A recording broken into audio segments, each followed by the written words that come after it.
Salom Pep. Hozir Husanovning holati qanday? Yaxshi. Demak, u o'ynay oladi. Ha, balki unda biroz qiyin start bo'lgandir.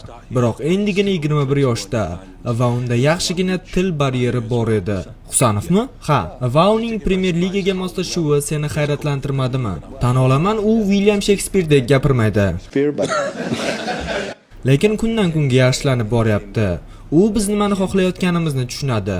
O'zi aytmoqchi bo'lgan fikrni ham yetkaza oladi va har safar tobora yaxshilanmoqda. U juda aqlli.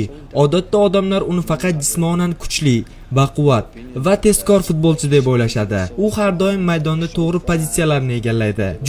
Juda tezkor. Yo'qotilgan pozitsiyani tezda tiklab olish uning eng katta fazilatlaridan biri. Lekin faqat shu emas, Husanov haqida noto'g'ri fikrga bormang. U aqlli futbolchi.